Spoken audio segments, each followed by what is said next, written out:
And that's what intuition is those quick choices that you're making without all the conscious information. You might have a lot of unconscious information coming in, but it's not a conscious decision making. It's more of, okay, I need to choose. What am I going to choose? And that's what intuition is. And it looks like when you are novices, so when you're really new to the field, you are not as intuitive, and you're using only two parts of the brain mainly. You're using the temporal lobe and what is called the frontal lobe. So the kind of the parts of the brain that are kind of having through the logical list. A goes to B, B goes to C, and the kind of the logical steps of if I do this, then this is going to happen. That's what you're using when you're a young person in the field. But the experts, they tend to use multiple parts of the brain. Hello, everyone. Current me here, Vanessa from 2026, recording for Spiritual Context for Worldly Chaos. And we are on to our next interview from 2023.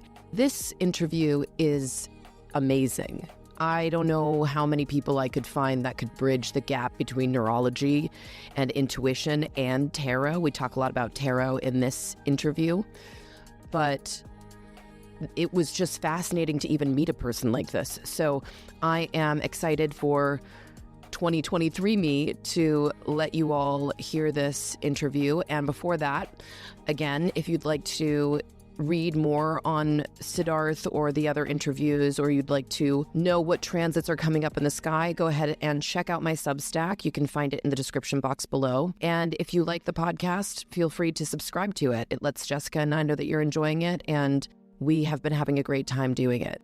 All right, and now on to 2023 me introducing Siddharth Ramakrishnan. Today's guest was a treat to interview. This episode is all about intuition, tarot, and the inner workings of our brain. Siddharth Ramakrishnan, PhD, is a neuroscientist and educator with over 20 years of experience. His work explores the developing brains of animals and how brain hormones are influenced by the environment, bioelectronic interfaces, and neuroethics. With a PhD from the University of Illinois and postdoctoral research from UCLA and Columbia University, he serves as the chair and professor of neuroscience at the University of Puget.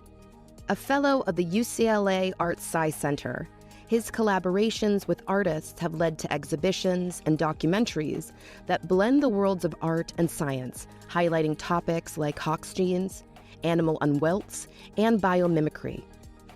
An artist himself, he recently created the Neuro Tarot Deck, inspired by the major arcana of tarot, but infused with neuroscience concepts. More information can be found in the bio section below. Hello, Siddarth. Thank you so much for joining me today. Hi, thanks so much for having me. Yes, I was reading your About Me section, and what I took away from it is how excited you are about the brain in general, about neuroscience altogether. So can you tell me what your journey was to neuroscience? What was it that awoke your exploration, your excitement towards it? Well, I don't tell people this much, but once upon a time, I used to be a computer science person. And then that's what I did my undergrad in. But I came to the US because in India, it's very difficult to switch paths. So I came to the US because I knew this wasn't the journey for me. And then I took some animal behavior courses where we went out into the fields, and we used to watch wolves mating and prairie chickens like dancing around. And I was completely in love. So we used to watch the animals behave in the field, and we'll go back to the lab and look at their brains. And so that's kind of what drove me into neuroscience. I really wanted to learn about, okay, how do animals behave? Why do they do what they do? And I've never looked back after that. I don't tell people I have a computer science background. Oh, I feel so special that you let us hear that, because that is something, I mean, a lot of us, I think, start out in one area, and then, you know, you're awakened to another area and you want to switch. So the fact that you got to, and you were, you know, it was there for you is amazing. That's awesome. Yeah,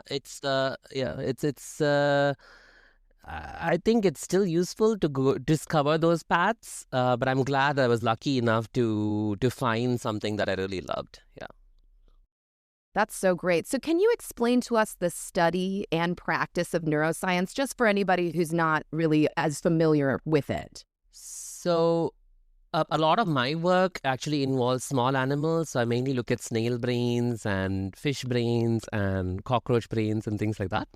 The reason that's still valid is because when you really go down to the nitty-gritty of individual neurons, all creatures are the same. We have the same chemistry and physics and biology, which helps us send signals, send information from one place to the other. And snails have to walk, snails have to eat. And so a lot of those basic systems are pretty much the same, whether it's in a small animal or a large animal. I think that the field of neuroscience initially started with almost like a naturalist field where people went out and wanted to know more about, okay, what does this animal think and how does it behave?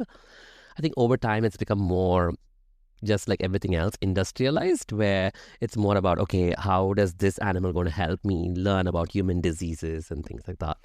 So I hope that we kind of move back into that realm of learning animals and their thoughts just for the sake of it, as opposed to using them as tools.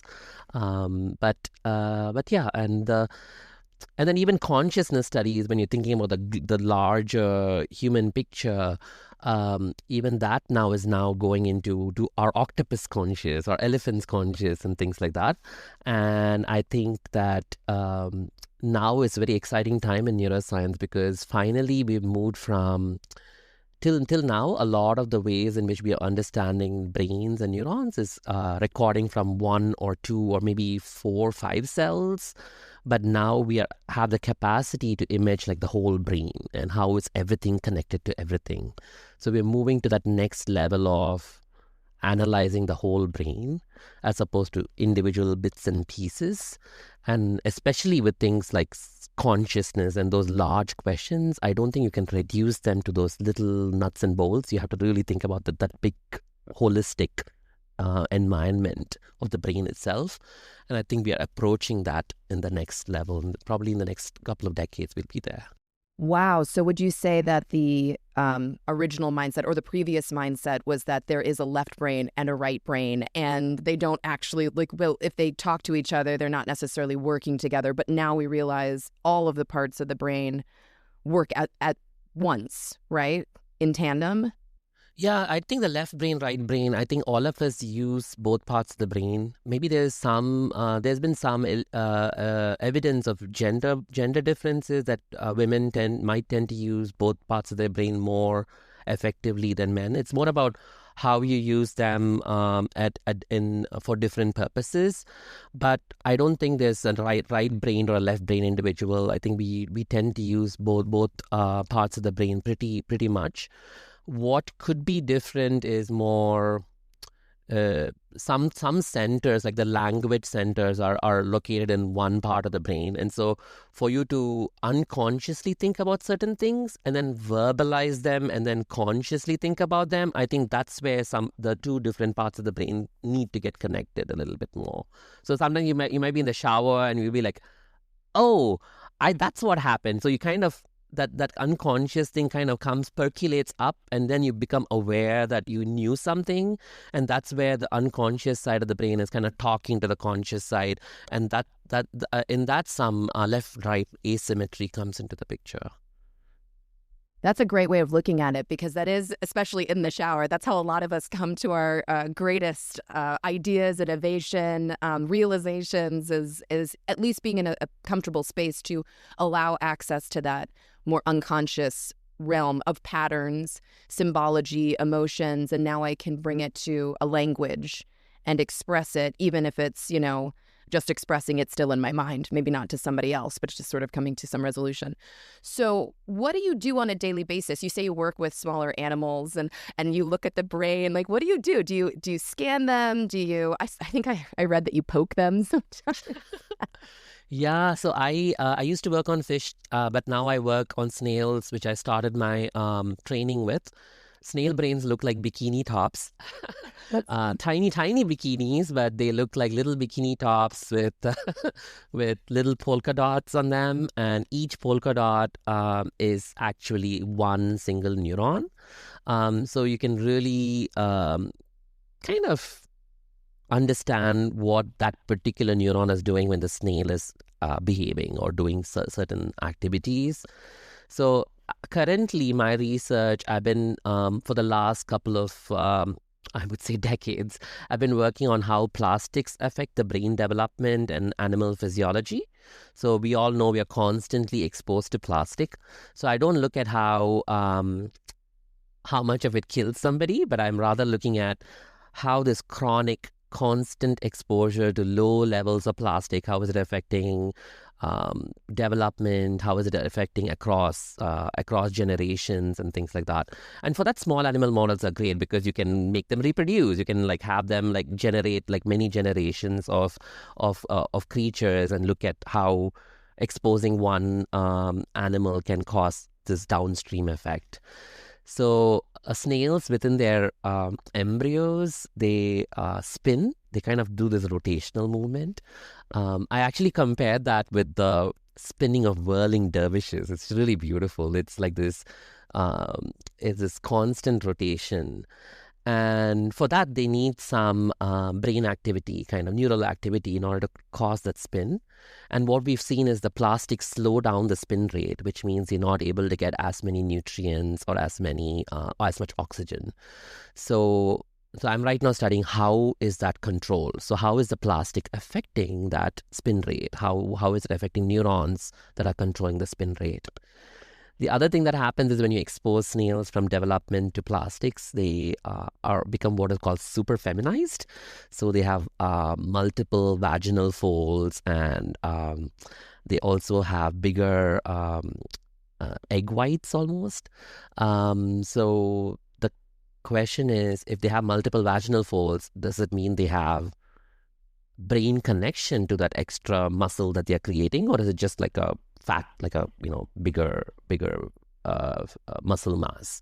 So I'm trying to see if there's actual talk from the brain to that particular organ, or is it just an enlarged organ is kind of what I'm looking at.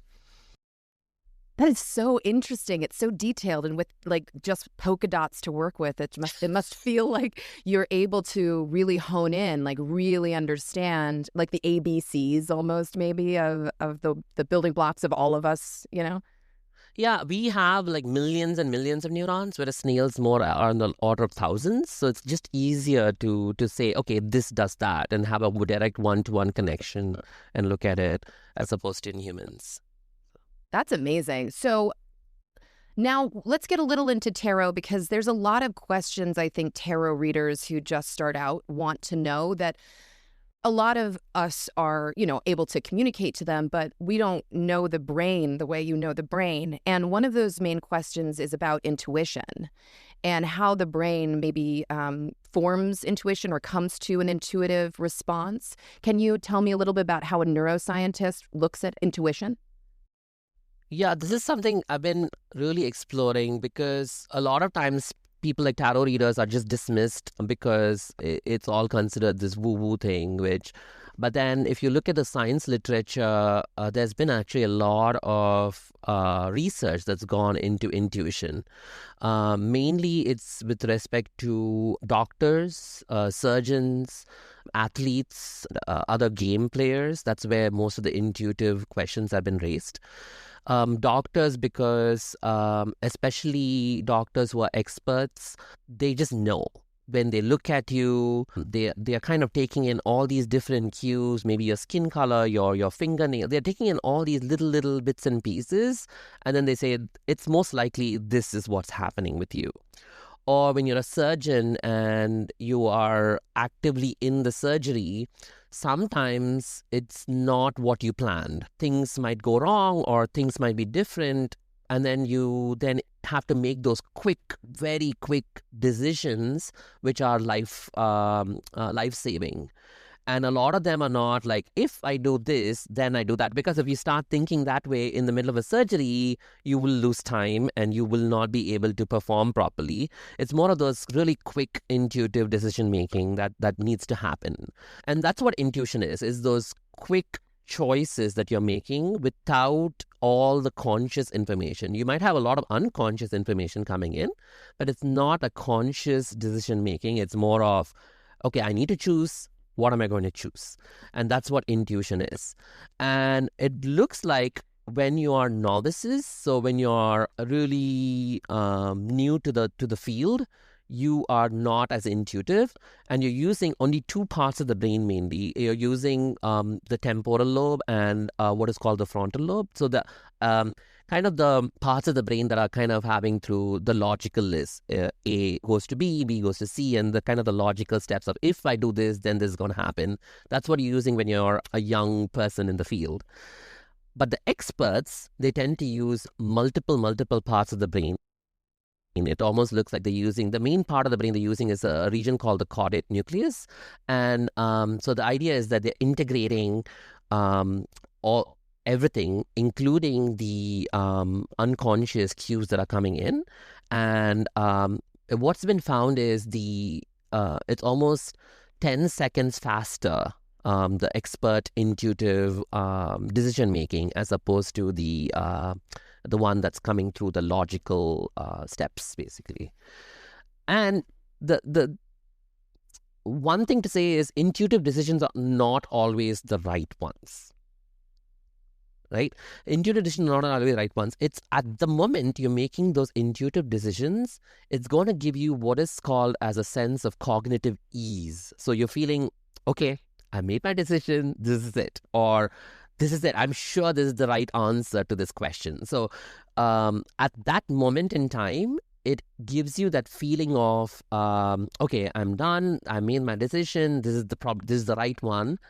And then you go through what is called as reflective steps of, okay, what did I do? Why did I make this choice? And that then brings about what is called as insight, saying, oh, that's why I made that decision. And then you might say, oh, that was a wrong decision, or that was the right one. But the insight is how you're training your intuitive mind to the next time you face a similar situation, you know, like immediately, like which choice to make. So the insight is coming later on from a more reflective part of your brain. I love that, because I think that, you know, as a baby tarot reader, or anybody who's trying to do that as a living, any wholly intuitive, you know, process as a living, is so afraid of making mistakes, because then it's like, who are you? Are you really capable of this? And I teach tarot by having everyone look at it like a piano. And you've got to plunk through it. You've got to do the scales. You've got to, you've got to make mistakes so that you know how to correct those mistakes. And then it kind of folds in on itself over time. And then you may not have to think about it again. But as you get better and better, you can do freeform jazz or freestyle. And that's where you really get to see yourself shine like an expert, like you said. But I think it is so important that you mention that mistakes are not only inevitable, but important, right? That you have to make those mistakes. Yeah, definitely. And we've all been there. Like the first time you pick up a tarot deck, you look through the notebook. You're like, flipping through the pages. You have to like, oh, what is the meaning of this? And then after some time, the notebook is kind of almost set aside, and the images are kind of what is speaking to you, or you kind of get these different flashes, and then you're making those connections from there.